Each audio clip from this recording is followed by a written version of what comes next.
জিনিস। এক নাম্বার, আল্লাহ তাআলা বারবার এই সূরার মধ্যে প্রমাণ করতে চেয়েছেন যে আখিরাত, কিয়ামত, ইসরাফিলের ফু, এই পৃথিবীর সবকিছুর ধ্বংস এটা নিশ্চিত হবে। দুই, এই সূরার মধ্যে আল্লাহ তাআলা জান্নাতের অসাধারণ বর্ণনা দিয়েছেন।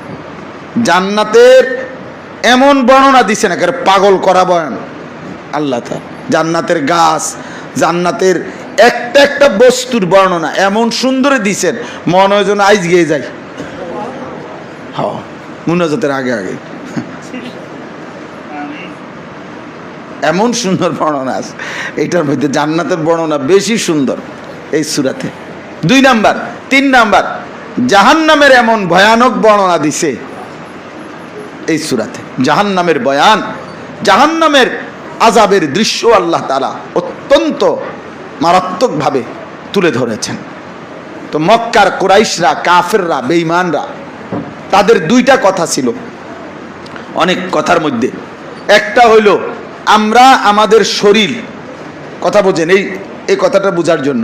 মক্কার কাফেররা বলতো যে আমরা আমাদের শরীর, আমাদের স্বাস্থ্য, আমাদের জীবন, আমাদের চলাফেরা, আমাদের আচরণ, আমাদের কথাবার্তা, আমাদের লেনদেন, আমাদের আচার ব্যবহার, চাল চলনের ব্যাপারে আমরা স্বাধীন। আমার মন চাইলে ভাত খামো, মন চাইলে রুটি খামো, আপনি গীতা। হ্যাঁ, আমি মন চাইলে খাড়াইয়া মুতি নরে বইয়া মুতি, আপনার সমস্যা কি? আপনার পেশাবে দিলে আপনি অন্য জায়গায় পেশাব করেন। ছেলে পেলেদের বর্তমান হালাত হইলে এটা। আকসার ছেলে পেলে চলাফেরা দেখলে মনে হয় কি এর আব্বা, ধর বেড়া আব্বা গীতা, আবার আব্বা কি, মা কি, বংশ কি, আবার ইসলাম কি, আবার আমার মনে যা আছে আমি তা আমার মনে চাই, আমার যেটা মনে কয় এটা। আমার মনে কইছে তো আমি লুঙ্গি ফিনলাম, মনে কইছে প্যান্ট ফিনলাম, মনে কইলো হাফ প্যান্ট ফিনলাম, মনে কইলো আমি ডারে 3টা ছিদ্র লাগাইলাম। আর এক আশ্চর্য, প্যান্টের এই অল্প বয়সে কত কিছু দেখলাম। 3-4টা ছিদ্র, মানে সিরারি।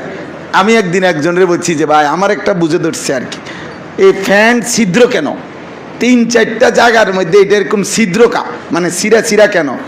আমার মনে হয়েছে আর কি যে তারে টাঙ্গাইতে, ওই যে হ্যাঙ্গার যেমনি টাঙ্গায়, তারে যে কাপড় যেভাবে টাঙ্গাইয়াত হয়, তারে এরকম এই প্যান্ট সহ এই ছিদ্র এটার মধ্যে দিয়ে যখন টাঙ্গাবিয়া ফিটবো তার ফাঁসার, এই টাঙ্গানোর সুবিধার্থে তার এইটা ছিদ্র করে দিছে।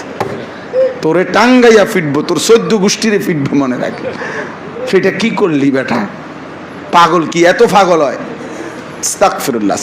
ইদানিং বিদেশ ফেরত, ইউরোপ আমেরিকা ফেরত, অথবা সমাজের কিছু বখাটে ছেলের সাথে চলে, কিছু ছেলের মধ্যে 16 বছর, 18 বছর, 20 বছর, 25 বছর, আস্তাগফিরুল্লাহ, এতটা উপযুক্ত ছেলে হাফ প্যান্ট পরে, হাঁটুর উপরে কি হাফ প্যান্ট পরে, এটা পয়রা রাস্তায় হাঁটে, এটা পয়রা মোটরসাইকেল চালায়, এটা পয়রা বাজারে চলে।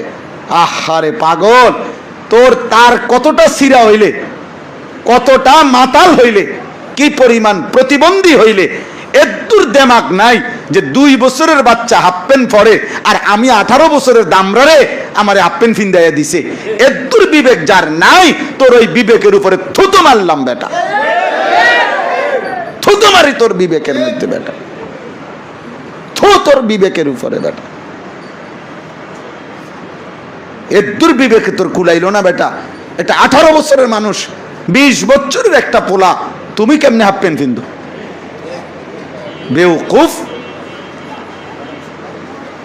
আস্তাগফিরুল্লাহ, আস্তাগফিরুল্লাহ। অসভ্যতারও তো একটা সীমা আছে, পাগলামিরও তো একটা সীমা আছে। তো মক্কার কুরাইশ কাফেররা প্রতিনিয়ত তারা এটা বলতো, এই কথাটা বুঝেন, আমার শরীর স্বাস্থ্য, আমার জীবনের ব্যাপারে আমার স্বাধীনতা, এখানে অন্য কে, আবার আমার যা মন চায় আমি তাই করব, তাই বলবো।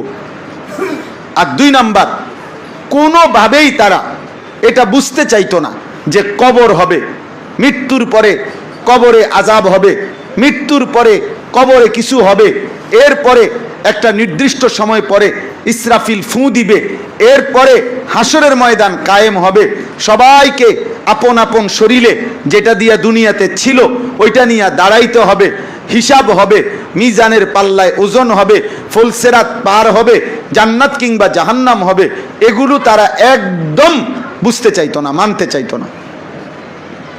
কোরআন শরীফে আছে 26 নম্বর পারায় সূরা কাফের মধ্যে, ফাকালাল কাফিরুনা হাদা শাইউন আজীব, তারা বলতো এটা আশ্চর্য বিষয়। কাফেররা বলতো মুহাম্মদ এটা একদম আশ্চর্য, এটা হতেই পারে না।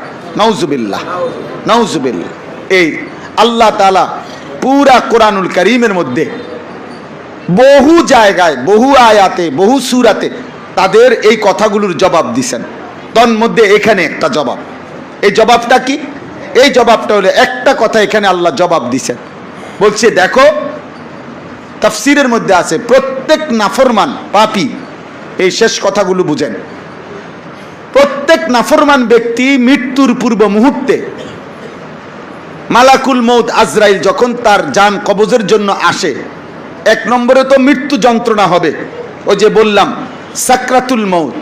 900 বৎসর না, যদি 9000 বৎসরও যদি কোনো বেঈমান, তাফসীরের মধ্যে আছে পৃথিবীতে আল্লাহর নাফরমানি করা সত্ত্বেও যদি 900 বৎসরে, 9000 বছরেও এক বিন্দু কোনো কষ্ট, দুঃখ, বেদনা, যন্ত্রণাও যদি ভোগ না করে, একবারের জন্য ব্যথা পায় নাই, কষ্ট পায় নাই, 9000 বছর পরেও যদি তার মৃত্যুর যন্ত্রণা শুরু হয়, খোদার কসম তাফসীরে আছে 1 সেকেন্ডের মৃত্যু যন্ত্রণা তার 900 বছর, 9000 বছরের আনন্দ ভুলায় দিবে। পরের সেকেন্ডে তারে জিজ্ঞেস করলে সে বলবে মাওলা জীবনে সুখ কাকে বলে আমি কোনোদিন দেখি নাই, আমি কোনোদিন দেখি নাই। ভুলে যাবে সে ভুলে যাবে, সে ভুলে যাবে, 1 সেকেন্ডের সুখ ভুলে যাবে।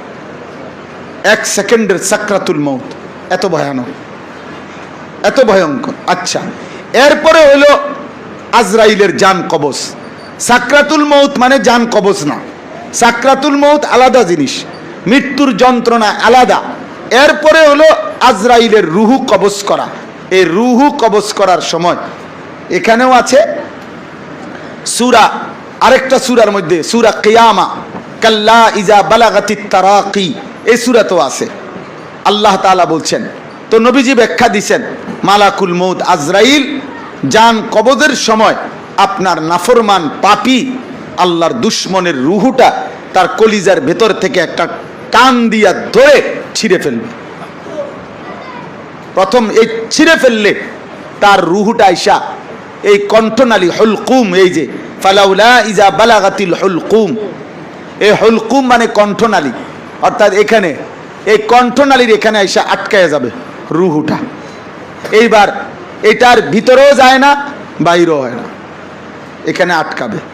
এই আটকাইয়া এইবার এই দেখেন, আমি ওইটা প্রায় দিন দেখাই উদাহরণ, এটা এই যে এই বক্সটা দিয়েই দেখাই। এই দেখেন, এটার থেকে এই কাগজ এগুলা বের করা খুব সহজ। এই যে এই দেখছেন, টান দিলে আইসা পড়ে না, কথা বলে না। টিস্যুগুলা বাইর করা সহজ কি না?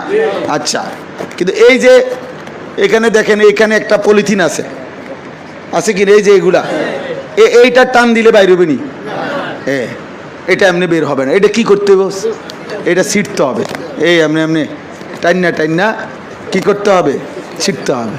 এই খোদার কসম তাফসীরের বর্ণনা হলে এটাই, নাফরমান পাপী জান কবজের ওই মুহূর্তে যখন কণ্ঠনালীর মধ্যে আইসা রুহুটা আটকায়া যাবে, মালাকুল মউত আজরাইল এবার এরকম টাইনা ছিঁড়া বাহির করবে। এটার আরো 2টা উদাহরণ আছে। আরেকটা হলো শিখ, মানে শিখের মধ্যে যে কাবাব, শিখ কাবাব বানায় না, গোশত এরকম বইটা যে লাগায়, তো ওই শিখের মধ্য থেকে কাবাব যেভাবে গোশত টাইনা বাহির করে খায়, কথা বুঝছেন না? এইভাবে আজরাইল ওই কাবাবের শিখ থেকে কাবাব যেভাবে টেনে ছিঁড়ে বাহির করে, বেঈমান নাফরমানের রুহুটা তার কণ্ঠনালী থেকে কিভাবে ছিঁড়া বাহির করবে। 3 ব্যান্ডিজ, তুলা, ব্যান্ডিজের তুলা যখন জখমের জায়গার মধ্যে আটকাইয়া যায় ভালোভাবে শুকানোর পরে, এটা কোনো স্বাভাবিকভাবে খোলে না, এটাও টাইনা সিরা কি করতে হয়? তুলা সরাইতে হয়। এটা যেরকম টেনে টেনে ব্যান্ডিজের তুলা যেভাবে টাইনা টাইনা ছিঁড়ে মালাকুল মউত আজরাইল নাফরমানের রুহুটা এভাবে টাইনা টাইনা ছিঁড়বে, টেনে টেনে ছিঁড়বে।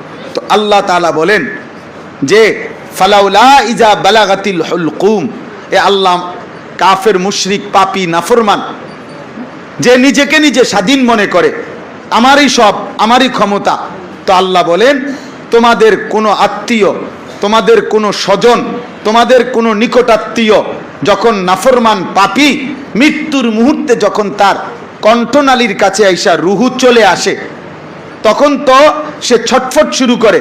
আর ওয়ান্তুম হিনা ইদিন তানজুরুন, তোমরা তো তার চারদিকে বসে দেখতে থাকো।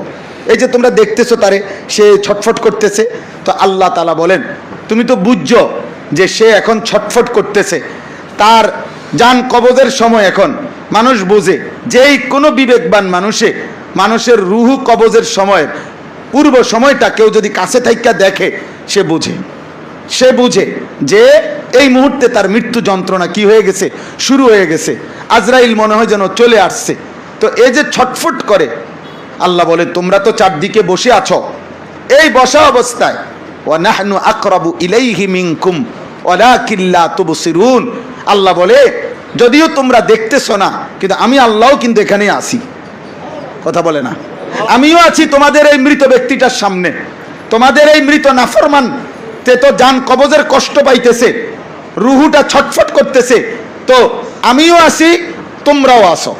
কথা বলেন, এ আল্লাহ যেন একটা চ্যালেঞ্জ করলো, আরে হ্যাঁ ঠিক আছে, এবার এখানে আমিও আছি অদৃশ্যে, তোমরাও কি আসো।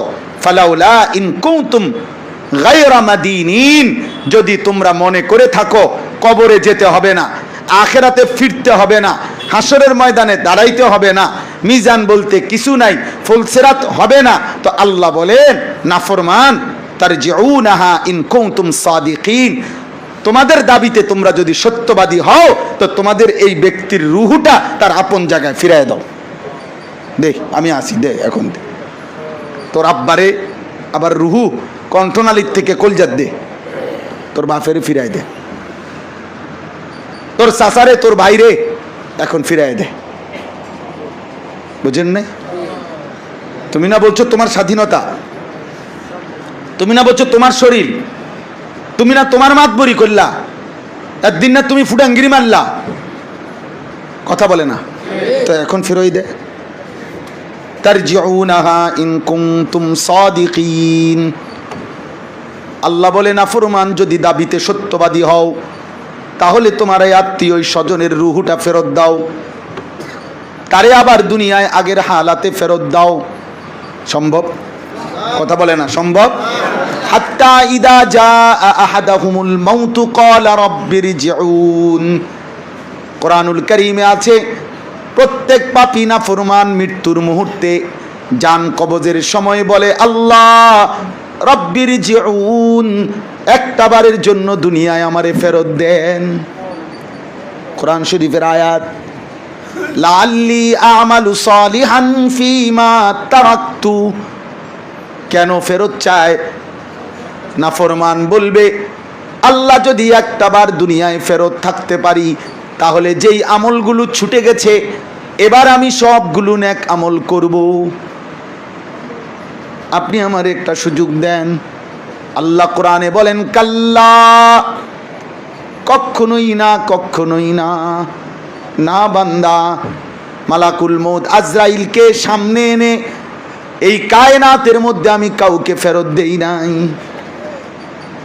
আজরাইলকে সামনে আইনা মৃত্যুর যন্ত্রণার মুহূর্তে ফেরাউনকেও যদি সুযোগ দিতাম সেও ভালো হয়ে যাইত। আজরাইলকে দেখবার পরে যদি নমরুদকে সুযোগ দিতাম সেও ভালো হয়ে যাইত, আমি কাউকে দেই নাই। এরপরে আল্লাহ ভৎসনা করবে, তিরস্কার করে বলবে ইন্নাহা কালিমাতুন হুয়া কাইলুহা, আল্লাহ বলবে না ফরমান এগুলো তোর মুখের কথা, কথার কথা, বেশি দিন থাকতাম না। আল্লাহ বলে আমি তোমারে চিনি, আল্লাহ বলে তোমারে আমি চিনি বান্দা, তুমি বাটফার, তুমি বাটফার, তুমি সিজারের আগে, তোমার বউয়ের সিজারের আগে কইলা আল্লাহ আল্লাহ আল্লাহ আল্লাহ লয় দোয়া দোয়া হুজুর দোয়া, হ্যাঁ দোয়া, শুধু দোয়া, শুধু দোয়া। যখনই ওই সারছে এইবার হইছে হইছে, এইবার 14 গোষ্ঠী আমেরিকার আত্মীয়রে জানাইলো, ইংল্যান্ডে ফোন দিছে, লন্ডনে ফোন দিয়া জানাইছে, স্বাস্থ্য ভাইয়ের ঘরের হুয়াতো ভাইয়েরে, শালার ঘরের দুলে বাইরে জানাইছে যে হইছে হইছে হইছে, সবাই জানাইছে। আসরের ওয়াক্ত শেষ, মাগরিবের ওয়াক্ত শেষ, এশার ওয়াক্ত শেষ, অথচ নাফরমান ওই মালিককে একটা সেজদা দিয়ে জানায় নাই যে মালিক তোমার শুকর, তুমি আমার একটা সন্তান দিছো। মালিক করলাটা কি? এতক্ষণ কারে ডাকলা?